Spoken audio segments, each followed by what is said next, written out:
Hello दोस्तों, आपका स्वागत है engineering and poetry YouTube channel पे, जहाँ पे आपको नॉलेज मिलती है प्यार से। तो आज की इस वीडियो में मैं आपको बताने जा रहा हूँ फ्रंट इंजन, रियर इंजन और मिड इंजन के बीच में क्या डिफरेंसेस होते हैं और इनके एडवांटेजेस और डिसएडवांटेजेस। तो वीडियो बहुत ही ज़्यादा इंफॉर्मेटिव होने वाली है। अगर आपने मेरे चैनल को अभी तक सब्सक्राइब नहीं किया तो प्लीज़ इसे सब्सक्राइब कर लें और सब्सक्राइब करने के बाद बेल आइकन को भी हिट कर दें ताकि आने वाली वीडियोस की नोटिफिकेशन आपको सबसे पहले मिले। और अगर आपको ये वीडियो अच्छी लगे तो आप लाइक कर सकते हैं, कमेंट कर सकते हैं और अपने फ्रेंड्स के साथ शेयर भी कर सकते हैं। तो चलिए स्टार्ट करते हैं। तो दोस्तों, सबसे पहले मैं आपको बताता हूँ फ्रंट इंजन के बारे में। जो हमारी फ्रंट इंजन वाली गाड़ियां होती हैं उनका इंजन हमारी फ्रंट व्हील्स के आगे लगा होता है, यानी गाड़ी के बिल्कुल आगे लगा होता है। तो इन गाड़ियों को हम फ्रंट इंजन गाड़ियां कहते हैं। तो इन फ्रंट इंजन को यहाँ लगाने से इन फ्रंट इंजन वाली गाड़ियों को क्या एडवांटेजेस होते हैं, अब मैं इन एडवांटेजेस को आपको बताता हूँ। पहला एडवांटेज है कि अगर हम उसे मिड स्पीड में चलाते हैं, मॉडरेट स्पीड में चलाते हैं तो हमें अच्छा ट्रैक्शन देखने को मिलता है। और इसका सेकंड एडवांटेज है कि मॉडरेट स्पीड में ये अच्छे से हैंडलिंग देता है, यानी इसको हैंडल करने में कोई प्रॉब्लम नहीं आती है। मॉडरेट स्पीड में ये बहुत अच्छा होता है। और इसका थर्ड एडवांटेज ये है कि इंजन को फ्रंट में लगाने से गाड़ी से तो गाड़ी को यहाँ पे सीटिंग अरेंजमेंट अच्छे से मिलता है, यानी कि पैसेंजर स्पेस अच्छा खासा मिल जाता है और साथ में लगेजेस रखने के लिए भी स्पेसेस अच्छा सा मिल जाता है, यानी स्पेस की जो रिक्वायरमेंट होती है वो फुलफिल अच्छे से हो पाती है हमारी फ्रंट इंजन वाली कारों में। अब इसका जो नेक्स्ट एडवांटेज है वो है इसमें कूलिंग पर्पस को लेके। जो फ्रंट इंजन वाली कारें होती हैं इनका कूलिंग सिस्टम अच्छे से वर्क करता है, क्योंकि इंजन आगे होने की वजह से एयर का फ्लो इसमें लगता है तो ये अच्छे से कूल हो पाती है। तो ये था इसका एडवांटेज। अब इसके बाद बात करते हैं इसका डिसएडवांटेज क्या होता है, इसके डिसएडवांटेजेस क्या होते हैं। पहले इसका डिसएडवांटेज है कि जब हम इसे हाई स्पीड में चलाते हैं तो हमें इसमें हैंडलिंग की प्रॉब्लम आने लगती है, यानी कि हम इसमें कंट्रोल खोने लगते हैं। यानी कि हमें इससे क्या पता चलता है, ये मॉडरेट स्पीड के लिए अच्छी गाड़ियां होती है लेकिन हाई स्पीड के लिए अच्छी गाड़ियां नहीं होती। और साथ में हाई स्पीड से इसे चलाने पे हमें इसमें अंडर स्टेयरिंग का भी खतरा बढ़ जाता है, अंडर स्टेयरिंग की भी हमें प्रॉब्लम आनी शुरू हो जाती है। और साथ में इसका एक बड़ा हमारा यही कारण है कि हम इन गाड़ियों को हाई स्पीड के लिए नहीं रिकमेंड करते। ये इसका डिसएडवांटेज है। अब इसके बाद मैं बात करता हूँ आपसे रियर इंजन वाली कारों के बारे में। रियर इंजन वाली कारें हमारी वो कारें होती हैं जिनका इंजन हमारी रियर एक्सेल लाइन से पीछे माउंट किया जाता है, यानी इसको पीछे माउंट किया जाता है। जिन कारों का इंजन उसको हम रियर इंजन वाली कारें कहते हैं। और उसको पीछे माउंट करने से जो जो इसके एडवांटेजेस होते हैं, अब मैं इसका एडवांटेज बताता हूँ। सबसे पहला इसका एडवांटेज है कि इसका जो ड्राइव ट्रेन होता है वो छोटा हो जाता है।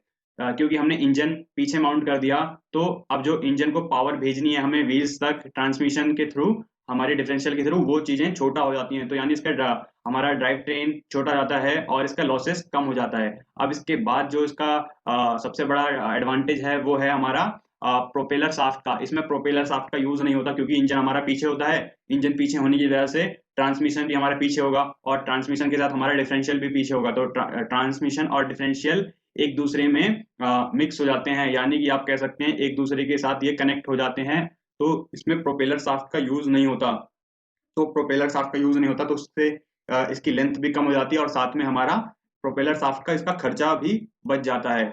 और ये जो रेयर इंजन वाली कारें होती है ये हमारी छोटी कारों में यूज होता है इसका रेयर इंजन, जैसे टाटा नैनो। अब इसका सेकंड इसका थर्ड एडवांटेज है हमारा जो रेयर इंजन वाली कारें होती हैं ये साइज में छोटी होती हैं और साथ में इसका इंजन पूरा पीछे होता है। पीछे होने की वजह से जो हमारी गाड़ी का वेट होता है 60 to 65% वो पीछे की तरफ आ जाता है, जिससे पीछे होने की वजह से जब हम इसमें ब्रेक लगाते हैं तो हमें अच्छे से ब्रेक मिलता है, यानी कि हम कम टाइम में अपनी गाड़ी को रोक पाते हैं, बहुत ही कम टाइम में गाड़ी को रोक पाते हैं। और इसका जो हमें ट्रैक्शन मिलता है वो भी अच्छा खासा मिलता है। और जो हम ब्रेक लगाते हैं इसको कम टाइम के साथ हम कम डिस्टेंस में भी अपनी गाड़ी को रोक पाते हैं। लेकिन हर एक चीज का एडवांटेज होता है तो उसका डिसएडवांटेज भी होता है।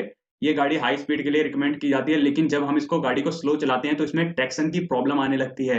यानी जैसा फ्रंट इंजन वाली कारों में हाई स्पीड में ट्रैक्शन की प्रॉब्लम आती थी, इसमें स्लो जब इसको स्लो चलाते हैं गाड़ी को इसमें ट्रैक्शन की प्रॉब्लम आने लगती है और ओवर स्टेयरिंग की काफी प्रॉब्लम बढ़ जाती है, जिसके लिए हमें एक प्रोफेशनल ड्राइवर की जरूरत पड़ने लगती है और साथ में इसका बैलेंस भी बिगड़ने लगता है। और ये जो हमारी रियर इंजन वाली कारें होती हैं इसका जो कूलिंग सिस्टम है वो आगे ही होगा, क्योंकि हर गाड़ी का कूलिंग सिस्टम आगे होता है। क्योंकि गाड़ी जब आगे चलती है तो एयर का फ्लो पीछे की तरफ आता है तो रेडिएटर आगे लगाने की वजह से तो कूलिंग हमें अच्छे से मिलेगी। तो कूलिंग अच्छे से मिलने के लिए इसका रेडिएटर तो आगे होगा, लेकिन जो रेडिएटर की कूलेंट वाली पाइप होगी वो पीछे तक आएगी इंजन तक, जो कि काफी लंबी हो जाएगी। तो इसका डिसएडवांटेज ये है कि इसकी कूलिंग पाइप जो होती है वो लंबी हो जाती है। अब इसके बाद जो हमारा इंजन आता है मिड इंजन। मिड इंजन वो इंजन होते हैं जो या तो हमारा फ्रंट एक्सेल और रियर एक्सेल के बीच में जो इंजन लगता है वो हमारा मिड इंजन कहलाता है, या फिर जो इंजन हमारा ड्राइवर सीट और रेयर एक्सेल के बीच में लगता है वो मिड इंजन वाली कारें कहलाती हैं। अब इनके कुछ एडवांटेजेस होते हैं, जैसा कि पहला है कि ये कारें सबसे ज्यादा स्टेबल होती हैं, क्योंकि इन कारों का पूरा वेट सेंटर में होता है, तो वेट का डिस्ट्रीब्यूशन इवनली होता है, तो ये सबसे ज्यादा स्टेबल कारें होती हैं। और ट्रैक्शन इसका सेकंड एडवांटेज है, ट्रैक्शन के मामले में भी ये कारें बाकी कारों के मुकाबले सबसे ज्यादा अच्छी होती हैं, ये इसका एडवांटेज है। लेकिन हर एक चीज का एडवांटेज होता है तो उसका डिसएडवांटेज भी होता है। इसका डिसएडवांटेज ये है कि जब हम इस गाड़ी को हाई स्पीड में चलाते हैं तो इसका कंट्रोल हम खो देते हैं एक मौके पे, तो उसको कंट्रोल करना मुश्किल हो जाता है, क्योंकि इसका पूरा वेट सेंटर पे होता है, तो ये स्पिन होने लगती है ये गाड़ियां। तो इसको कंट्रोल करने के लिए काफी हमें अच्छे से देख रेख करनी होती है, यानी कि हमारी जो कंट्रोलिंग होती है स्टीयरिंग को अच्छे से करना पड़ता है। अब इसका जो सेकंड डिसएडवांटेज है, इसमें जो सीटिंग कैपेसिटी होती है, यानी कि पैसेंजर की सीट जो होती है वो कम होती है, क्योंकि इंजन इसमें मिड में होता है और बीच में ही हमारा पूरा स्पेस होता है हमारी गाड़ियों में बैठने के लिए पैसेंजर के लिए, तो वो स्पेस इंजन लगने की वजह से उस स्पेस की कमी आ जाती है, तो सीटिंग अरेंजमेंट इसमें कम होता है। तो ये था हमारा फ्रंट इंजन, रियर इंजन और मिड इंजन के बीच में डिफरेंस और उसके डिसएडवांटेज और एडवांटेजेस। तो अगर आपको ये वीडियो अच्छी लगी हो तो आप लाइक कर सकते हैं, कमेंट कर सकते हैं, और चैनल को सब्सक्राइब ना किया हो तो प्लीज इसे सब्सक्राइब भी कर सकते हैं। Thank you.